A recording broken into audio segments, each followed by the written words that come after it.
আসসালামু আলাইকুম। আমি ডিএমএইচ মনির আপনাদের স্বাগতম। আজকে আপনাদের মাঝে খুব মর্মান্তিক এবং দুঃখজনক যে একটা টপিক নিয়ে এসেছি, সেটা হচ্ছে যে রামিসা হত্যা। একটা ছোট্ট বাচ্চা মেয়েকে ধর্ষণ করার পরে তাকে হত্যা করা হয়। তাও আবার ধর্ষণকারী এবং হত্যাকারী নিজে স্বীকারোক্তি করার পরেও এখন পর্যন্ত বাংলাদেশে কোনো সঠিক বিচার করা হয়নি। শুধু তদন্ত নিয়ে তারা আছেন। আমি আমার দেশকে ভালোবাসি। দেশের আইনকে ভালোবাসি, আইনকে শ্রদ্ধা করি, দেশের মানুষকে ভালোবাসি। তাই বলে তাই বলে আমাদের ছোট্ট সোনামণিদেরকে এইভাবে ধর্ষণ করবে, করার পরও হত্যা করবে। হত্যা করে এই সমস্ত খুনিরা তদন্ত বলেন বিভিন্ন রকম তদন্ত দিয়ে এদেরকে এখন পর্যন্ত এদেরকে সেফ রাখার মানেটা কি বোঝা যাচ্ছে না। প্রিয় বন্ধুরা, এই যে কিছুদিন আগে আসিয়া নামক একটা মেয়ে, যে মেয়েটাকে ঠিক রামেসার মতোই রামেসার মতোই ছোট্ট একটি বাচ্চা মেয়ে। রামেসার মতোই ১ম এ হত্যা স ১ম এ ধর্ষণ করা হয়। ধর্ষণ করার পরে ওই মেয়েটাকে ঠিক রামেসার মতোই হত্যা করা হয়। আসলে আমাদের এই সোশ্যাল মিডিয়া বলেন, Facebook বলেন, YouTube বলেন, যখন যেটা ট্রেন্ডিং এ আসে আমরা সবাই সেটা নিয়েই কথা বলি। কিন্তু আসলে এর পরবর্তীতে আবার যখন যেটা ট্রেন্ডিং এ আসে আমরা এই ঘটনাটাই ভুলে যাই। আসলে এটা ঠিক না। যখন যেটা ট্রেন্ডিং এ আসবে, যখন যেটা অপরাধী হবে, এই যে রামিসা বিচার, রামিসার হত্যাকারী, রামিসার ধর্ষণকারী, আসলে এর সঠিক বিচারটা যদি করা হয়, তাহলে হয়তো আগামীতে হয়তো এমন কোনো সামনে হয়তো এমন কোনো ধর্ষণকারী কিংবা হত্যাকারী এ সমস্ত কাজ করতে চিন্তা করবে বা এ সমস্ত কাজ করার সাহস করবে না। আমি আমার দেশের আইনকে শ্রদ্ধা করে বলে আমি আজকের এই ভিডিওটা আসলে আমি আজ ২-৩ দিন যাবৎ শুধু দেখতেছি সোশ্যাল মিডিয়া। আমার আসলে কথা আসছে না। এই যে ছোট্ট একটি বাচ্চা মেয়ে, কিউট মেয়ে, দেখার মতো কত সুন্দর। যে বাবার মেয়ে, যে মায়ের মেয়ে তাদের অবস্থাটা কেমন? আসলে আমাদের সবাই বুঝা উচিত।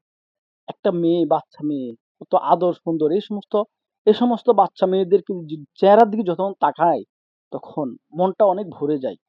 মায়ায় মনটা ভরে যায়। মন চাচ্ছে এদেরকে একটু স্নেহ করি। এদেরকে একটু আদর করি। এদেরকে একটু ভালোবাসা দিই। কারণ এরা আমাদেরই সন্তান। আমার আমার সন্তান, আপনার সন্তান, আপনাদেরই সন্তান। এরা আমাদেরই সন্তান।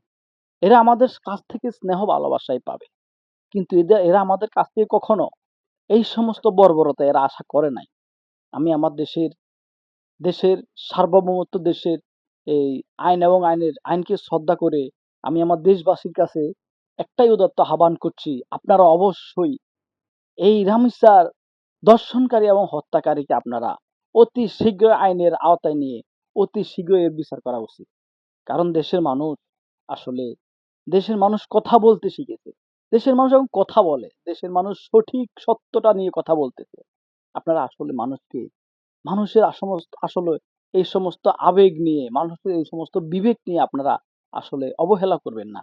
প্রিয় বন্ধুরা, আমি আসলে আজকে যদি এই রামিসা নামক এই মেয়েটা যদি তার এই বাবা না হতো, যদি আমাদের কোনো দায়িত্বশীল কোনো ব্যক্তির মেয়ে হতো তাহলে কেমন হতো? তাহলে দেশের পরিস্থিতি কেমন হতো? তাহলে আইনের পরিস্থিতি কেমন হতো? আপনারা অন্তত এই দিক চিন্তা করে হলেও অন্তত রামেসার বিচারটা সঠিক তদন্ত করে রামেসার সঠিক বিচারটা করা উচিত। দেশের দেশে আইন আছে, দেশে আইনের প্রয়োগ আছে। মানুষ কথা বলতেছে, মানুষ এখনো আইন হাতে নেয় নাই। মানুষ চাচ্ছে যে আমাদের দেশে আইন আছে। আইনের সঠিক বিচার এখন পর্যন্ত আমাদের বিশেষ করে আমজনতা চাচ্ছে। সোশ্যাল মিডিয়া বলেন, Facebook বলেন, YouTube বলেন, সকল কমিউনিকেট বলেন, সবাই অন্তত এই ট্রেন্ডিং নিয়ে এখন কথা বলতেছে। আসলে আমি আমি আজ ২-৩ দিন এই টপিকটা নিয়ে কথা বলবো আমি বলতে পারছি না। আমার কাছে খুব খারাপ লাগছে। আসলে এই সমস্ত বাচ্চা মেয়েরা কত কষ্ট, কত ত্যাগ তিতিক্ষা, কত আবেগ ভালোবাসা নিয়ে তাদের মা-বাবার কাছে আ এই সমস্ত বাচ্চা মেয়েরা আসলে লালিত পালিত হচ্ছে। একটা মেয়ে কিংবা একটা ছেলে, একটা বাচ্চার জন্য তাদের মা-বাবার কত আশা, কত ভরসা। আসলে যার চলে যায় সে বুঝে। এই যে এখন এই রামেসা নামক এই মেয়েটার যখন এই মেয়েটাকে যখন দর্শন করেছে, দর্শন করার পরে কত নির্মম হত্যা করেছে। কোন একটা সুস্থ একটা আমি মনে করি কোন একটা মানুষের দ্বারা এই কাজ সম্ভব না। নিশ্চয় সে জানোয়ার, সে হিংস্র জানোয়ার হয়ে গেছে। যে এই মেয়েটাকে যে এইভাবে নির্মমভাবে হত্যা করেছে, সে মানুষের এই জানোয়ারের বিচার এই দেশেই করা উচিত। প্রিয় বন্ধুরা, আমি আসলে খুব দুঃখের সাথে আমি আমার দেশবাসীর কাছে খুব দুঃখের সাথে এই আজকের এই ভিডিওটা করলাম। যে আসলে আপনারা অবশ্যই হয়তো আমার ভিডিওটা আপনাদের পর্যন্ত পৌঁছবে না। অন্তত যাদের কাছে পৌঁছবে তারা অন্তত শেয়ার করে দিবেন আমাদের এই মেয়েটার, এই বাচ্চা মেয়েটার এবং এই ছোট, ছোট বাচ্চাদের আসলে এই যাতে করে সঠিক বিচার হয়। তাই এটার জন্য অন্ততপক্ষে আপনারা ভিডিওটা বেশি, বেশি শেয়ার দিবেন। যারা এবং দায়িত্বে আছে তাদের কাছ পর্যন্ত যাতে করে পৌঁছতে পারে। আমি আসলে আমার জায়গা থেকে ওটুকু চেষ্টা করেছি। আপনারা অবশ্যই আপনাদের আইনের প্রতি শ্রদ্ধা রেখে আমি আজকের জন্য এখানে বিদায় নিচ্ছি। আল্লাহ হাফেজ। আসসালামু আলাইকুম।